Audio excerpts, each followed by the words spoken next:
केशवपुर गांव का रहने वाला कमलेश बहुत ही गरीब किसान था। उसकी पत्नी और 2 बेटियों की जिम्मेदारी उसी पर थी। घर का खर्चा चलाने के लिए वो अपनी छोटी सी जमीन पर खेती किया करता था, लेकिन खेती में उसकी आमदनी कम और लागत ज्यादा लगती थी, जिसके कारण उसका गुजारा बहुत मुश्किल से हो रहा था। एक रोज उसकी पत्नी कविता कहती है, सुनिए जी, खेती करने से तो कोई फायदा नहीं हो रहा, आप कोई दूसरा काम क्यों नहीं करते? कविता, सब्र रखो, सब ठीक होगा। और वैसे भी मुझे खेती के अलावा और कोई काम कहाँ आता है। और तुम देखना, इस बार मैं अपने खेत में गेहूं चावल की जगह फूल गोभी की खेती करूँगा। फूल गोभी की खेती? पर क्यों? अचानक अनाज छोड़कर आप सब्जी की फसल क्यों उगाना चाहते हैं? क्योंकि मंडी में फूल गोभी के भाव बढ़े हुए हैं, इसीलिए फूल गोभी की खेती करना हमारे लिए फायदेमंद होगा। मुझे आप पर पूरा भरोसा है जी। ठीक है, फिर अब से फूल गोभी की खेती करने में मैं भी आपकी मदद करूंगी। कमलेश इस बार अपने खेत में फूल गोभी की खेती करने के लिए गांव के एक सेठ से पैसे उधार लेता है और बहुत मेहनत करके अपने खेत में फूल गोभी की फसल उगाता है। लेकिन फूल गोभी तैयार होने से पहले ही उसमें कीड़े लग जाते हैं और देखते ही देखते सारी फूल गोभी की फसल बर्बाद हो जाती है। अपनी बर्बाद फसल को देखकर कमलेश बहुत दुखी और निराश हो जाता है। हे भगवान, सारी फूल गोभी की फसल बर्बाद हो गई। अब मैं क्या करूं? इसके लिए मैंने इतना कर्जा लिया था, उसे कैसे चुकाऊंगा? मेरी तो सारी मेहनत पर पानी फिर गया। अजी शांत हो जाइए, अब होने को कौन टाल सकता है? पापा, पापा, आप दुखी मत हो। हाँ पापा, आप दुखी मत हो, घर चलो ना पापा। चंदा और मीना अपने पिता के आंसू पोंछती हैं। रात के समय कमलेश के घर में अन्न का एक दाना नहीं था। इसी तरह कविता अपनी दोनों बेटियों को सुला देती है और कुछ देर में उसकी भी आंख लग जाती है। आधी रात के समय अपनी पत्नी और बेटियों को कमलेश आखिरी बार देखते हुए घर से बाहर निकल गए। रात के अंधेरे में गांव की नदी पर जाकर छलांग लगाते हुए खुद को खत्म कर लेता है। सुबह जब कविता की आंख खुलती है तो कमलेश उसे अपने बिस्तर पर नहीं मिलती। जैसे ही वो घर के बाहर जाती है तो गांव में रहने वाला गुल्लू भागते हुए वहां आता है। कविता भाभी, गांव की नदी के किनारे कमलेश भैया की लाश मिली है। क्या? कविता भागते हुए गांव की नदी के पास पहुंचती है और उसके पीछे उसकी बेटियां भी आती है। कमलेश की लाश को देखकर वो फूट फूट कर रोने लगती है। हे भगवान, ये आपने क्या किया? अब हमारा क्या होगा? आप हमें ऐसे छोड़कर नहीं जा सकते जी। बाबा, बाबा उठो ना बाबा। माँ, पापा ऐसे भीगे हुए क्यों हैं? इन्हें बोलो ना, उठे बाबा। कमलेश के आत्महत्या करने के बाद तो जैसे कविता की दुनिया ही उजड़ गई थी और अपनी दोनों बेटियों की जिम्मेदारी उसी पर थी। साथ ही कर्जदार भी उसे परेशान करने लगे थे। अब वो अपनी दोनों बेटियों की जिम्मेदारी और घर का खर्चा चलाने के लिए दूसरों के घरों में काम करके अपना गुजारा करती थी। समय बीतता है।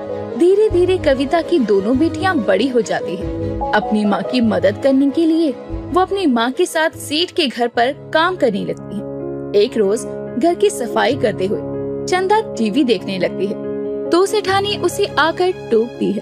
अरे क्यों री, यहाँ काम करने आई है या टीवी को निहारने? क्यों मेरा फालतू का बिजली का बिल फूक रही है? माफ करना सेठानी जी, टीवी चल रहा था तो बस नजर चली गई। और तू बैठ गई अपना मनोरंजन करने। कविता, अरे ओ कविता। सेठानी के बुलाने पर कविता रसोई से जल्दी ही बाहर आती है तो सेठानी दोनों माँ बेटी को सुनाती है। दोनों सर झुकाए सेठानी की सारी खरी खोटी सुनते हैं पर पलटकर जवाब नहीं देते। तभी दरवाजे पर दस्तक होती है तो चंदा दरवाजा खोलती है और बाहर सामान लिए सेठानी का बेटा खड़ा था जो शहर से वापस आया था और चंदा को देखते ही उसकी नजर चंदा पर टिक जाती है। जी, आप कौन? किससे मिला है आपको? अरे नास बेटी, ये तेरी छोटी सीट है, चल परे हट। मेरे लाल कैसा है तू? कितने दिनों बाद शहर से लौटा है? माँ मैं ठीक हूँ, बड़ी प्यास लगी है, पहले पानी पिला दो। हाय हाय निकम्मी, खड़ी क्यों है? जा ठंडा पानी ला। जी सेठानी जी, अभी लाई। चंदा रसोई की ओर जा रही थी, पर तब भी पंकज की नजर चंदा को ही घूरती है। शाम को कविता और चंदा अपने घर में लौटते हैं, जहाँ मीना खाना बना रही थी और चूल्हे से उसका हाथ जल जाता है। हे भगवान, जला लिया ना तूने अपना हाथ। चल डॉक्टर के पास। माँ मैं ठीक हूँ, खाना बनाते हुए थोड़ा बहुत तो होता है ये सब। आप चिंता मत करो, ये ठीक हो जाएगा। डॉक्टर के पास जाकर क्यों बेकार का खर्चा करना। हे भगवान, ये कैसी जिंदगी हो गई है। एक पैसा खर्च करने से पहले भी सोचना पड़ता है। तू ठंडे पानी से हाथ धो ले, जा खाना मैं बना लेती हूँ। नहीं माँ, आप और दीदी तो अभी थक कर आए हो, फिर चूल्हे चौकी में लग जाओगे। रहने दो, मैं कर लेती हूँ, बस रोटी ही तो पकानी है। कुछ ही दिन में तीनों माँ बेटी मिलकर खाना खाते हैं और अगले दिन कविता अपनी बेटी के साथ सेठानी के घर काम पर पहुँच जाती है। चंदा अपने कामों में लगी होती है। वहीं सेठानी का बेटा पंकज उसके आसपास ही बैठा रहता है और उसे घंटों घूरकर देखता है। चंदा को उसकी नजर कुछ ठीक नहीं लगती, इसीलिए वो अगले दिन तबीयत ठीक न होने का बहाना बनाकर काम पर नहीं जाती। पंकज को सुबह की चाय देने के लिए चंदा की जगह जब कविता आती है तो पंकज कहता है, अरे तुम चाय लेकर क्यों आई हो? तुम्हारी बेटी, मेरा मतलब चंदा कहाँ है? छोटे सेठ जी, वो बात ऐसी है कि मेरी बेटी की थोड़ी तबीयत खराब है, इसलिए वो आज काम पर नहीं आई। अचानक क्या हो गया तेरी बेटी को? सच में बीमार है या काम न करना पड़े इसीलिए बहाना बनाकर घर बैठ गई? नहीं सेठानी जी, आप तो जानती हैं मेरी चंदा कितनी मेहनती है। वो कभी बिना बात के छुट्टी नहीं करती। ठीक है, जा जा नाश्ते की तैयारी कर, तेरे सेठ उठ गए। ठीक है सेठानी जी। अगले दिन ना चाहते हुए भी चंदा को काम पर जाना पड़ता है, क्योंकि अगर वो काम पर नहीं जाती तो उसकी छोटी बहन को उसकी माँ के साथ जाना पड़ता और वो नहीं चाहती थी कि उसके रहते हुए उसकी छोटी बहन काम करे। वो सेठानी के कमरे में सफाई कर रही होती है, पर तभी पंकज आकर उसका हाथ पकड़ लेता है। ये आप क्या कर रहे हैं? छोड़िए मेरा हाथ। अरे घबरा क्यों रही हो? मैंने तो बस तुम्हारा हाथ पकड़ा है, और दूर क्यों जा रही हो? मेरे करीब तो आओ। चंदा घबराई हुई थी, तभी पंकज उसके और करीब आकर जबरदस्ती करने लगता है, तो चंदा उसे धक्का दे देती है, जिससे कि वो टेबल से टकरा जाता है और टेबल पर रखा फूलदान जमीन पर गिरकर टूट जाता है, जिसकी आवाज सुनकर वहाँ सेठानी और कविता आ जाती है। तो चंदा रोते हुए कविता के गले लग जाती। क्या हुआ चंदा, तू रो क्यों रही है? हे भगवान, इतना महंगा फूलदान तोड़ दिया, नास पीटी। बेटा तू तो ठीक है ना? तुझे कहीं लगी तो नहीं? नहीं माँ, मैं तो ठीक हूँ। वो तो सेठानी जी, आपकी बेटी ने मेरे साथ जबरदस्ती करने की कोशिश की। माँ मैं सच कह रही हूँ। ए लड़की, क्या बकवास कर रही है तू? ये मेरे बेटे पर गलत इल्जाम लगा रही है। मेरा बेटा ऐसा नहीं कर सकता। क्यों पंकज? इससे पहले कि पंकज कुछ कहता, तभी वहाँ सेठ आ जाते हैं और पंकज के पसीने छूटने लगते हैं। मैं सच कह रही हूँ सेठ जी, इसीलिए ही मैंने उन्हें धक्का भी दिया। सेठानी, सेठ जी, मेरी बेटी इतना बड़ा झूठ नहीं बोल सकती। अरे ये सब क्या हो रहा है आखिर? अपने पति के वहाँ से जाने के साथ अपने बेटे की चुप्पी देखकर सेठानी समझ जाती है कि चंदा जो कुछ कह रही है वो सच है, लेकिन अपने बेटे को बचाने के लिए वो सेठानी चंदा पर ही चोरी का इल्जाम लगा दी। अरे चुप करने कम्मी, एक तो कमरे में आकर चोरी करती है, ऊपर से मेरे ही बेटी पर गलत इल्जाम लगा रही है। चोरी नहीं सेठानी जी, मैंने कोई चोरी नहीं की, मैं सच कह रही हूँ। मेरी बात का यकीन करो। आप क्यों झूठ बोल रही हैं? झूठ तो ये बोल रही है पिताजी। ये माँ के कमरे में चोरी करने गई थी। जब मैंने इसे रंगे हाथों पकड़ लिया तो ये उल्टा मुझ पर ही गलत इल्जाम लगा रही है। देखा जी, अब क्या हमारा बेटा हमसे झूठ बोलेगा? मैंने सोचा भी नहीं था कि मेरे घर में काम करने वाली तुम माँ बेटी ऐसी हरकत करोगी। सेठ जी, हमने कुछ गलत नहीं किया। मेरी बेटी ने कोई चोरी नहीं की है, हमारी बात का विश्वास कीजिए। इसका फैसला तो अब पंचायत में होगा। इस मामले को सेठ गांव की पंचायत में लेकर जाता है, जहां सभी सेठ के परिवार का समर्थन करते हैं और सजा के तौर पर कविता और उसकी 2 बेटियों को गांव से निकाल दिया जाता है। मजबूर कविता अपनी बेटियों के साथ दूसरे गांव में जाकर रहने लगती है, जहां वो घर चलाने के लिए अपनी बेटियों के साथ एक चाइनीज ढाबे पर काम करने लगती है। तीनों ही पूरी मेहनत से ढाबे पर काम किया करती। कविता ढाबे पर आए लोगों को खाना परोसती, तो वहीं उसकी दोनों बेटी खाना बनाती और बर्तन साफ करने का काम करती। रोज चाइनीज खाने को बनता हुआ देखकर मीना ढाबे पर मंचूरियन बनाना अच्छे से सीख जाती। सब ठीक चल रहा था, लेकिन ढाबे के मालिक की नजर कविता की दोनों बेटियों के प्रति कुछ ठीक नहीं थी। एक बार मेरी चंदा के साथ जो हुआ, उसे मैं अपनी दोनों बेटियों के साथ फिर से नहीं होने दे सकती। इस काम से ज्यादा मुझे मेरी बेटियों की फिक्र है। अपनी बेटियों की सुरक्षा के चलते कविता उस ढाबे से अपनी पगार लेकर काम छोड़ देती है और अपनी सालों की जमा पूंजी से एक खेत खरीदती है, जिसमें वो अपनी बेटियों के साथ मिलकर फूल गोभी की खेती करती है। अच्छी फसल होने पर वो कुछ फसल मंडी में अच्छे दामों पर बेच देती है, तो वहीं कुछ फूल गोभियों से मीना चाइनीज मंचूरियन बनाती है और अपनी माँ और बहन को खिलाती है। ये तो बहुत ही अच्छे मंचूरियन बनाए हैं तूने मीना। हाँ बेटी, ये बहुत स्वादिष्ट है। माँ, मैं सोच रही थी कि क्यों ना मैं मंचूरियन बनाकर बेचना शुरू कर दूं। ये तो अच्छा विचार है, मैं भी इसमें तेरी मदद करूंगी। अब एक तरफ वो फूल गोभी की खेती किया करती, तो वहीं दूसरी तरफ मीना और चंदा मंचूरियन बनाकर बेचने लगते हैं। लोगों को उनके बनाए मंचूरियन बहुत पसंद आते हैं और धीरे धीरे फूल गोभी की खेती और मंचूरियन बेचकर वो अच्छी खासी कमाई करने लगते हैं, जिससे और कुछ समय बाद ही एक अच्छा सा घर खरीदते हैं। साथ ही मंचूरियन की दुकान भी बड़ी कर लेते हैं। इस तरह तीनों माँ बेटी अपनी मेहनत और कड़े संघर्ष से अपनी आर्थिक स्थिति को पटरी पर ले आते हैं और एक खुशहाल जीवन जीने लगते हैं। सब्जियां तो सबको पसंद होती है, पर क्या हो दोस्तों, जब आपकी पसंदीदा सब्जी का गांव हो तो आप उसमें रहना चाहोगे या फिर वहां से भागना चाहोगे? चलिए जानते हैं।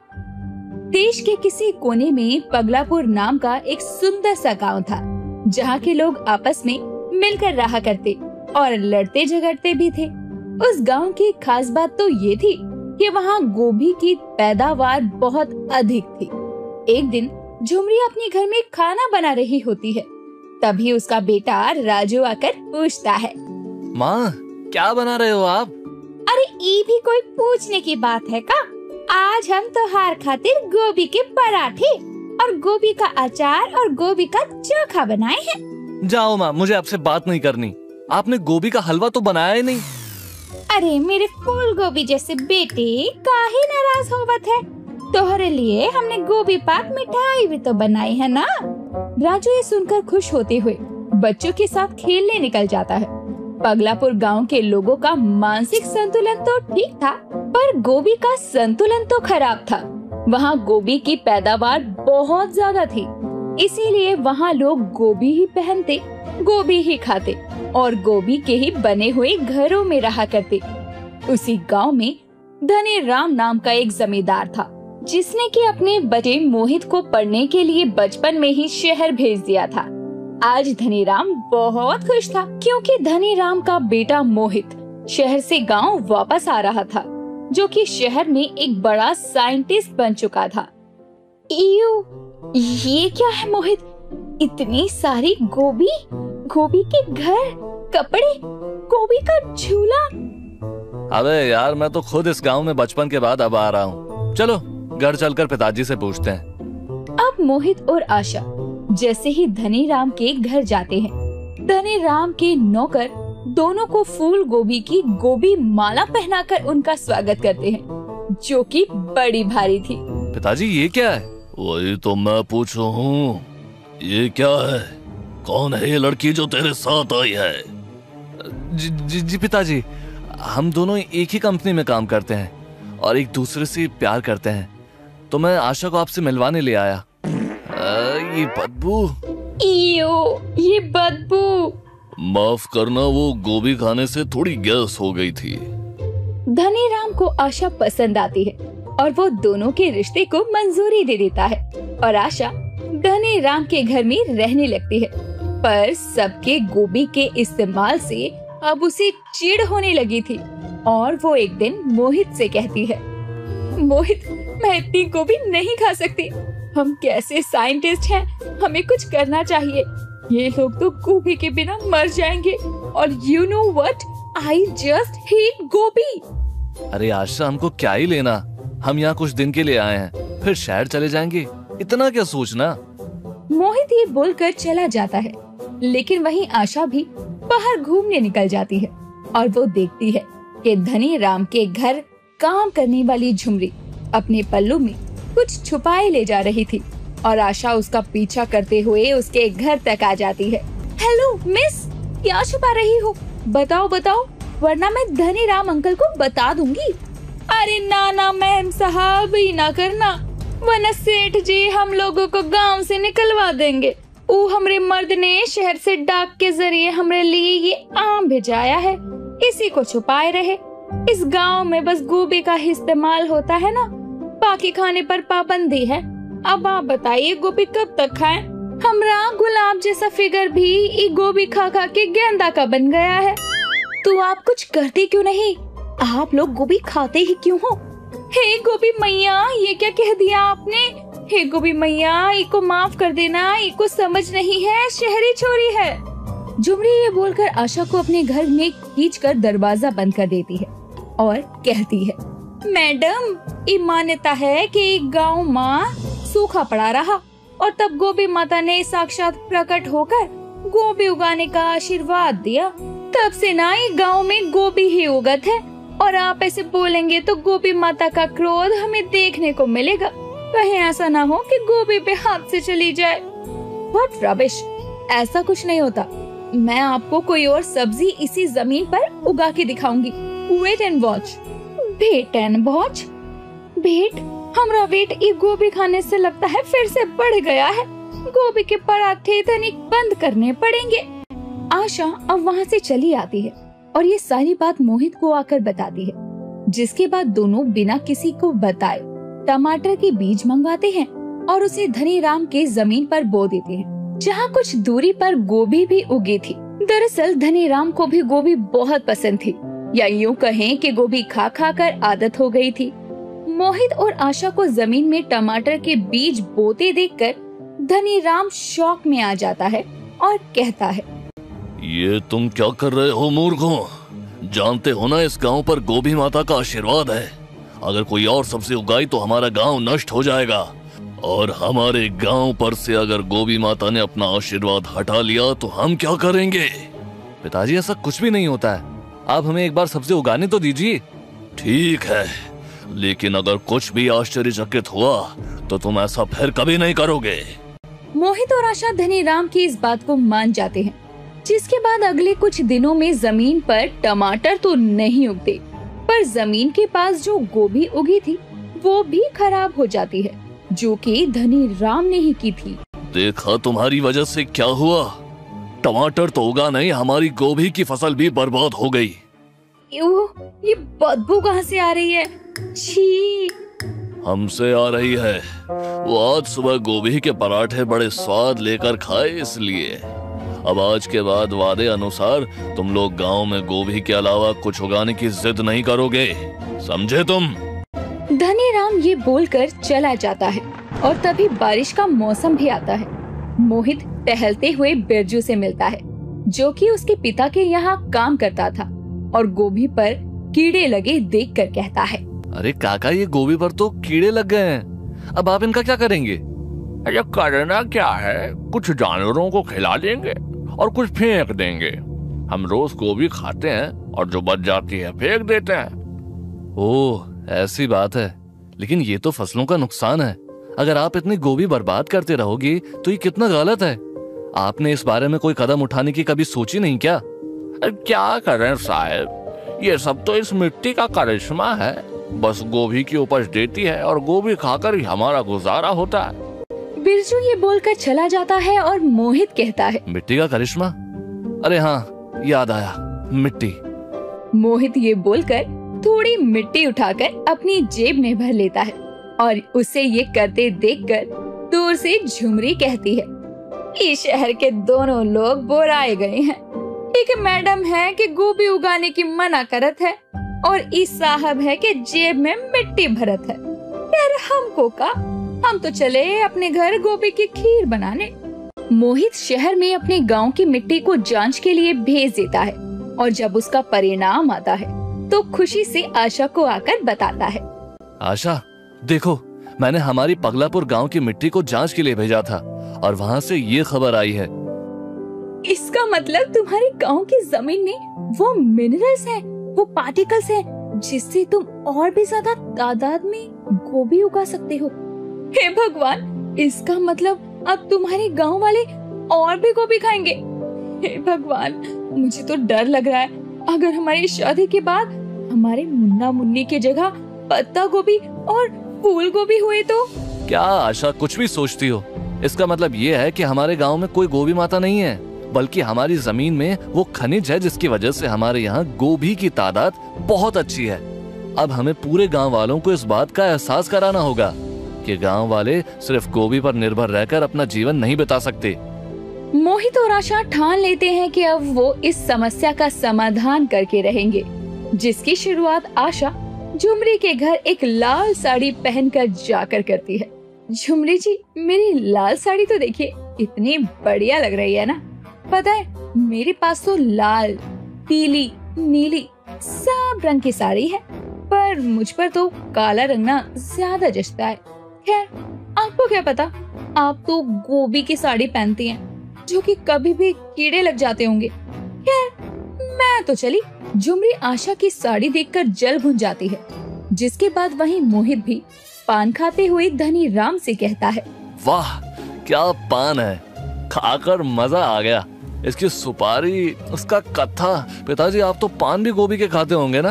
हाँ, तो क्या हुआ, गोभी हमारी शान है। हाँ हाँ, जिससे हम सब परेशान हैं। क्या कुछ कहा तुमने? अरे नहीं नहीं पिताजी, आप खाओ गोभी, मैं तो चला। कुछ दिन में मैं और आशा शहर निकल जाएंगी और आप अपनी गोभी की दुनिया में ही रहना। मोहित जाते हुए एक पान टेबल पर रख जाता है, जिसे मोहित के जाते ही धनी राम खा लेता है। हाय हाय हाय हाय, सालों बाद पान खाया है, वरना गोभी खा खा कर तो ऊब गए थे। एक दिन धनी राम हद से ज्यादा गोभी खाता है और उसे गैस का दर्द उठता है। गांव में कोई अस्पताल नहीं था, इसीलिए मोहित उसे शहर के अस्पताल लेकर जाता है और डॉक्टर बताते हैं, जी देखिए, आप गोभी ज्यादा खाते हैं, जिससे आपके शरीर में एसिड फ्लो बनता है, तो और सब्जियां भी खाइए। डॉक्टर के जाने के बाद धनी राम रोने लगता है। अब मैं क्या करूं? ऐसे तो मैं मर जाऊंगा। जब हमारे गांव में गोभी के अलावा कुछ उगता ही नहीं तो खाए क्या? धनी राम के बोलते ही आशा और मोहित एक कागज उसके हाथ में देते हैं। ये लो पिताजी, आपकी समस्या का समाधान। अब क्या मैं कागज खाऊं? नहीं अंकल, ये एक कंपनी है जो कि आपसे गोभी खरीदना चाहती है। आपके गांव की जमीन में कुछ ऐसे पार्टिकल्स हैं जिसकी वजह से गोभी की तादाद ज्यादा होती है। अगर आप गोभी को बाहर के लोगों को सप्लाई करेंगे तो उससे आपको पैसे मिलेंगे और आप बाकी के सामान खरीद सकते हैं। हाँ पिताजी, हमें कभी भी एक चीज पर निर्भर नहीं रहना चाहिए। कल को हमारे गांव की फसल में गोभी की अच्छी तादाद ना हुई तो हमें दिक्कत आ सकती है, और आपको ही देखें तो सिर्फ गोभी खाने से कितनी परेशानी हो गई। हाँ मोहित, तुम ठीक कह रहे हो। हमने ही अपने दिमाग में गोभी माता का वहम बैठा लिया था। अब से हमारा गांव कभी भी गोभी पर निर्भर नहीं रहेगा। धनी राम जमींदार होने के नाते अपने पूरे गांव में ऐलान कर देता है कि अब उनका गांव गोभी पर निर्भर नहीं रहेगा। वो लोग गोभी की खेती तो करेंगे, लेकिन उसका व्यापार बाकी शहरों में भी करेंगे, जिससे जो भी पैसे आएंगे वो उन पैसों से अपनी जरूरतमंद चीजों को खरीद सकेंगे। अब झुमरी नई नई साड़ियाँ पहनने लगती है, तो वहीं धनी राम अब नए नए पकवान खाकर कभी कभी गैस छोड़ दिया करता, और इस तरह पगलापुर गांव अब गोभी पर आश्रित नहीं रहता।